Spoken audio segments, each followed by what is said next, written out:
Pada ilustrasi 1, produksi awal auksin tinggi terjadi di stipula dari primordial daun yang sangat muda. Produksi auksin primer di ujung primordial tumbuh cepat menginduksi bagian yang berdiferensiasi atau di bagian apikal dominan. Produksi auksin tinggi terutama pada hidatoda. Dari atas lobus menginduksi diferensiasi ikatan pembuluh menengah atas. Pada fase pengembangan daun, produksi auksin sekunder mengalami penurunan.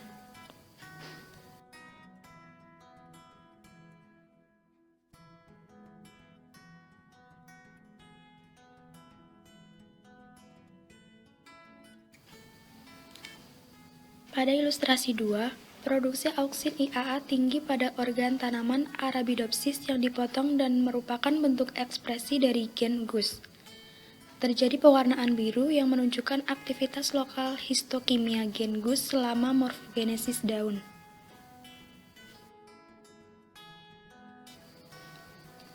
Pada ilustrasi 3, yaitu pada kuncup bunga muda, terdeteksi produksi IAA di jaringan pembuluh dan di ginesium.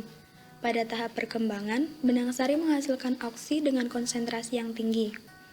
Dalam ginesium muda, IAA diproduksi secara bebas di stigma, menginduksi bundel pusat, dan tahap awal pembentukan silem di bawah stigma. Ginesium dewasa dengan serbuk sari yang berkecambah, berkembang baik dengan pola khas melebar.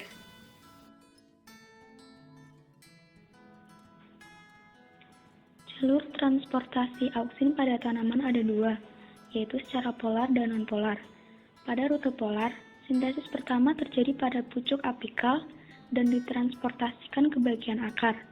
Pada batang, auksin ditransport secara basipetal, sedangkan pada akar, transport auksin secara akropetal ke arah ujung melalui parenkim vaskular. Sedangkan pada rute non-polar, auksin ditransportasikan melalui jaringan pembuluh floem.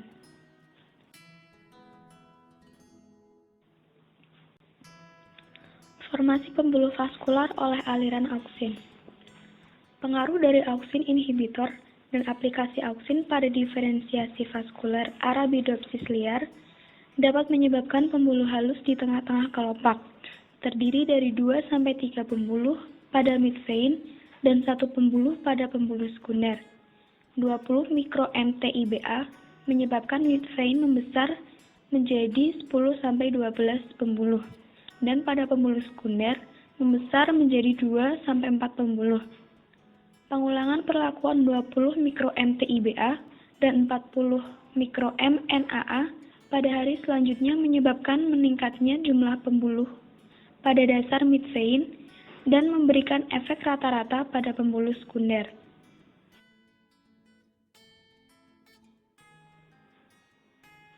Pada ilustrasi 6, pola regenerasi silem mengikuti jalan gerakan auksin. Jaringan sekunder menunjukkan auksin yang terdeteksi oleh ekspresi gen GUS bergerak melalui kambium dan membedakan vaskular elemen, membentuk pola jari-jari berdekatan dengan pembuluh baru dan membentuk jaringan sekunder. Jaringan sekunder perifer yang menunjukkan jalan bebas IAA transportasi melalui velogen.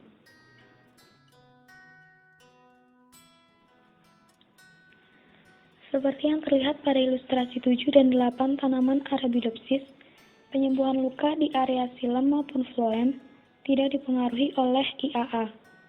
Pola yang terbentuk berupa putusnya vena.